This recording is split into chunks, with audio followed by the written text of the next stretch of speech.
I'm done with you.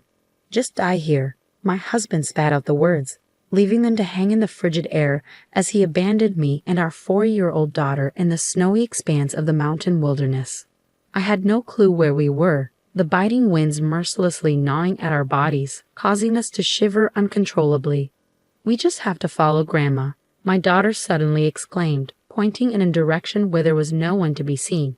Despite the absence of anyone there, I decided to trust my daughter's strange intuition. "My name is Nancy, a 32-year-old remote worker. I had met my husband, Mark, at a group blind date. He was a charismatic entrepreneur, smooth-talking and confident. I fell for him hard, and we soon got married. Mark came from a well-respected family, and our friends envied the seemingly perfect relationship we shared. After our wedding, at the request of my in-laws, we moved in with them. They were kind people, but my mother-in-law's frail health demanded constant care. Nancy, I heard you're a nurse," my father-in-law said to me one day. "My wife is so frail, and I've been so worried. We are grateful that you came into our lives." I left my nursing job to care for my mother-in-law, working from home as a web designer, a passion I had cultivated over the years. It allowed me to work at my own pace, without the pressure of strict deadlines. But one thing nagged at me. After 3 years of marriage, we still hadn't been blessed with a child. Mark's business flourished, but he became increasingly absorbed in his success, spending more time out than at home. "Listen, Mark, your mom isn't doing well. You should spend some time with her," I would plead, but to no avail. I longed to show our child to my bedridden mother-in-law, who didn't have much time left, and the guilt gnawed at me. "I'm sorry we couldn't give you a grandchild yet," I lamented one day. "Don't say that. I'm satisfied to have a daughter like you, Nancy," my mother-in-law replied kindly. She had become like a real mother to me since I had lost mine at a young age. On good days, I would take her for walks in her wheelchair or prepare nutritious meals that she could enjoy. I tried my best to make her remaining days comfortable. One day, she called me to her bedside. "I'm glad you're going to have a lovely daughter soon. She'll be born around the time Jasmine will bloom, so name her Jasmine." I hesitated, unsure of how to respond. I couldn't help but feel puzzled by my mother-in-law's cryptic words. Her health had been deteriorating, and I wondered if her illness was causing her to hallucinate. Not long after, she passed away, leaving me utterly devastated. I had been by her side every day since we got married 3 years ago. Shortly after her funeral, I discovered I was pregnant. The due date was set for July, the very season for jasmine flowers, just as my mother-in-law had mentioned. I was stunned, but more than anything, I was overwhelmed with joy. I couldn't wait to share the news with Mark. "Mark, listen. I'm pregnant," I announced eagerly when he finally came home. His response caught me off guard. "Wait, really? I'm not good with kids. I don't think I want any right now," he said dismissively. His words stung, leaving me speechless. I could smell alcohol on his breath, and his clothes reeked of perfume. I had a sinking feeling I knew where he was spending his time. To him, I was nothing more than a convenient housemaid caring for his parents, but I couldn't give up on the precious life growing inside me. Despite Mark's indifference, I managed to gather the necessary resources for our baby. I dipped into the savings I had accrued when I was single and used my earnings from work. Just as my mother-in-law had predicted, our daughter was born during the blooming season of jasmine flowers. We named her Jasmine. She was a beautiful child with radiant skin, bearing a striking resemblance to my late mother-in-law. As Jasmine grew, she displayed unique traits. She would laugh and wave her hands as if in conversation with unseen companions. By the age of 2, she began speaking broken words, often directing them towards the family shrine. "Grandma, do you like Jasmine?" "Jasmine loves Grandma too," she would say, her innocent voice filled with affection. Even when I asked Jasmine who she was talking to, she would simply smile, leaving me both puzzled and awestruck by her mysterious interactions. When Jasmine turned 3, I often caught her engaged in deep conversations with someone in the corner of our loft. "Hey, Jasmine, who are you talking to? And what about?" I would inquire, curious about her mysterious interactions. "Grandma said she will give me her bracelet from the drawer," Jasmine replied innocently. "Grandma did. She said she knitted them using the fabric of her favorite sundress." I asked, intrigued by her response. Intrigued, I opened my late mother-in-law's drawer, where I indeed found a hand-knitted bracelet. Watching Jasmine happily wear the bracelet, my father-in-law murmured nostalgically, "Ah, those were made from the sundress my wife loved to wear when she was young. She made them into bracelets. She was skilled at knitting." Surprisingly, it seemed that Jasmine could truly communicate with my deceased mother-in-law. However, fearing it might bring harm to her, I decided not to disclose this to anyone. Our days were peaceful, but the tranquility didn't last forever. Mark began to indulge himself, abandoning his work. His company teetered on the brink of collapse, and we could barely afford our living expenses.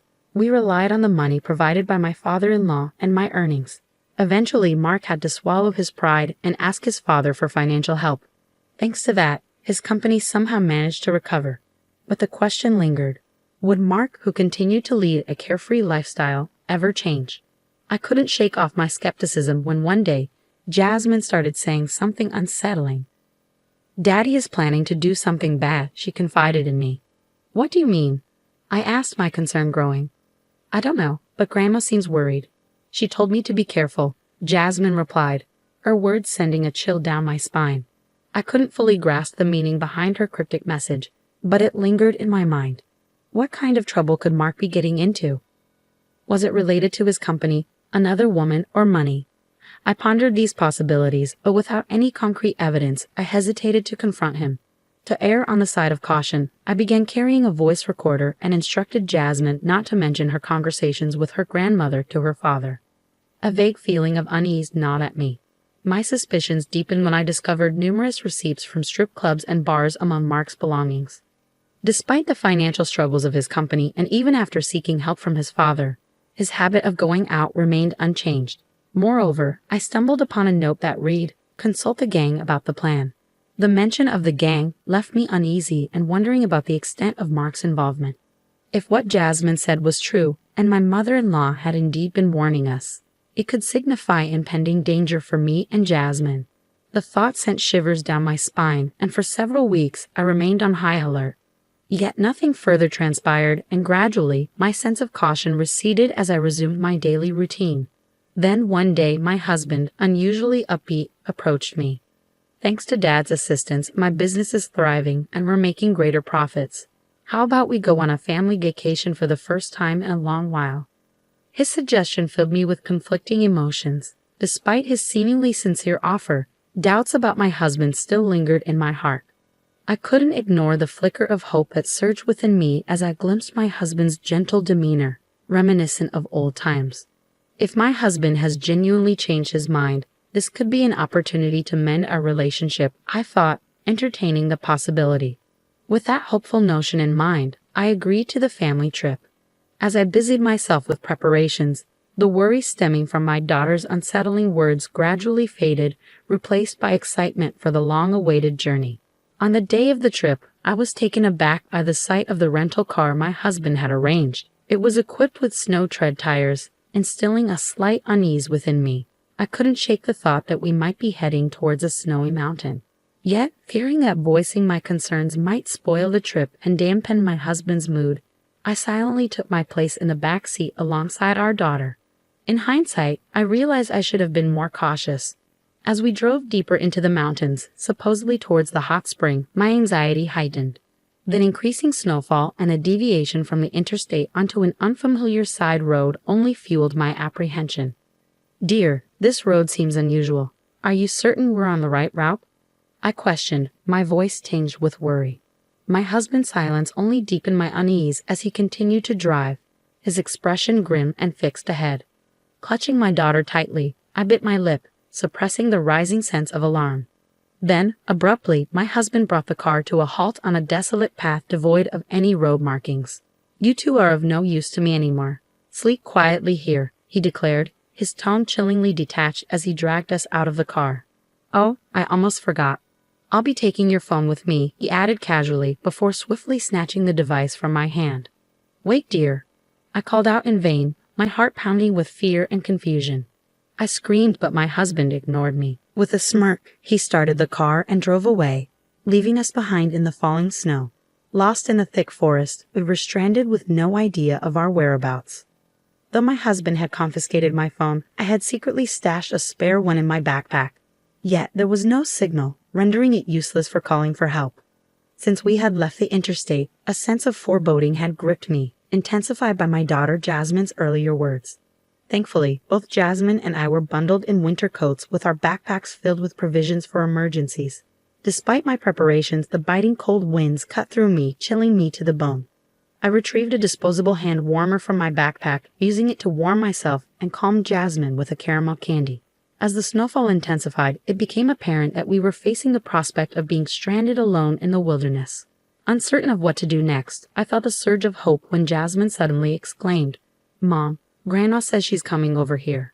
Though I saw no one, Jasmine seemed convinced of her grandmother's presence. Trusting in her mysterious connection, I decided to follow her lead. With each step, I held onto Jasmine's hand tightly, navigating through the deepening snow, clinging to the belief that somehow we would find a way out.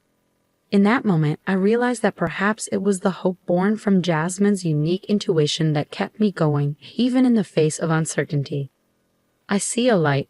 Grandma is telling us to go towards it," Jasmine exclaimed, pointing in the direction of the glowing beacon. Indeed, I could discern the faint illumination ahead, and a rush of relief flooded over me. "We're saved," I thought, feeling on the verge of tears. "Thank you, mother-in-law." I quietly whispered my gratitude to the guiding presence of my late mother-in-law. Finally reaching a hotel nestled at the foot of the mountains, we sought refuge to warm up. With extra cash stashed in my backpack, I knew we could afford to stay for a while. As we settled in, my thoughts turned to plotting my revenge against my husband. "Don't think I'll forgive you for this. I'm going to thoroughly investigate why you wanted us dead, so be prepared," I vowed silently, determined to uncover the truth behind his treachery. 5 days later, I reached out to my father-in-law. He was taken aback by my unexpected call, but his joy was palpable upon learning that Jasmine and I were safe. Hastening to our side, he arrived at the hotel to collect us. According to my father-in-law, my husband had been spreading a false narrative, claiming that Jasmine and I had tragically perished after falling into a snowy valley. I was utterly flabbergasted. To add to the shock, my husband had apparently told everyone that a search had been conducted but yielded no results. "It doesn't look like we'll be able to find them until spring," he had claimed, proceeding to arrange for our funeral preparations despite my father-in-law's pleas to wait. Adding to the bewildering turn of events, my father-in-law discreetly handed me something that unraveled a startling truth. Upon confronting my husband, I discovered that elaborate arrangements were underway for our funeral. Large portraits of Jasmine and me adorned the room, casting a surreal atmosphere over the scene. Then, as if defying the laws of reality, Jasmine and I appeared before everyone's eyes. The relatives assisting with the preparations were rendered speechless, some even stumbling to their knees in disbelief. How are you alive?" my husband stammered, his voice tinged with disbelief. "Unfortunately for you, we're alive and well," I retorted, my tone laced with bitterness. His feeble attempt to feign ignorance only fueled my resolve. "You thought we would die as you planned, didn't you?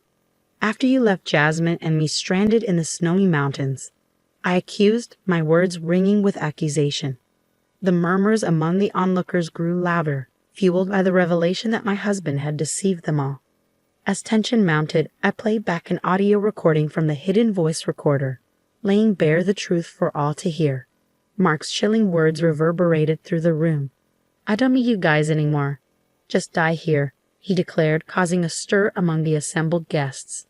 "He's lying. I never said that.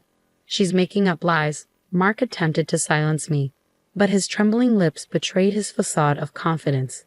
Determined to expose his deceit, I played a damning video from my phone. In the recording, Mark callously confessed, "As planned, I abandoned them in the snow-capped mountains with the life insurance money from my wife and daughter.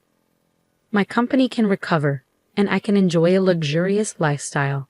Of course, I'll also repay the loan I took from your group with some extra, so please wait a little." Caught off guard, Mark hastily tried to halt the recording, but it was too late. The room erupted into whispers, with cold, scornful glances directed at him. "How did this get out? Who was it?" Mark demanded, his desperation palpable. "I asked your father to copy the footage from the dash cam in the rental car you used," I revealed, watching as Mark's facade crumbled. Mark, you abandoned your own son. Why would you side with a complete stranger? He challenged my father-in-law. But to everyone's surprise, my father-in-law's anger was directed squarely at Mark. It's no surprise that he would abandon you. After all, you secretly took out a large life insurance policy not only on Jasmine and me, but also on your own father, he accused, thrusting a policy found in Mark's drawer towards him. Mark stood speechless, cornered by accusations and damning evidence. With no escape, he made a startling admission. Look, everyone ended up alive, so it's all good, right?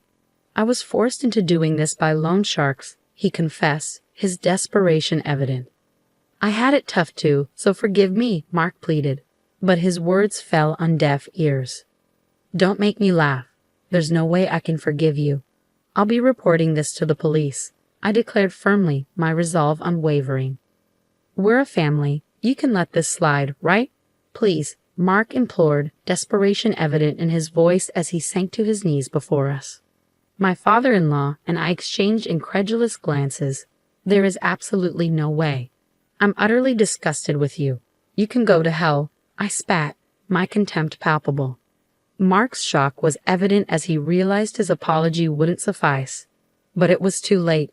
A relative who had overheard our exchange had already alerted the authorities, and soon the police arrived to take Mark away. With overwhelming evidence against him, Mark was convicted of a serious crime for attempting to take the lives of his own family. His company went bankrupt, and his life was set on a path of misery, even if he were to be released from jail. Our marriage ended in divorce, and I won full custody of our daughter Jasmine. At my father-in-law's earnest request, Jasmine and I formed a special adoption bond with him, receiving his inheritance as a gift while he was still alive. Now we live happily with my kind father-in-law, cherishing every moment as we watch Jasmine grow. Though he often encourages me to find love again, for now I am content with the life we have. The other day, Jasmine whispered in my ear, Grandma says she's glad, but we can't meet her anymore, so she's saying goodbye. It tugged at my heartstrings, but if it meant that my mother-in-law had nothing left to protect us from, then perhaps it was for the best. Dear mother-in-law, I will protect Jasmine with everything I have, I vowed, placing my hands together in front of her grave, a promise made with unwavering determination.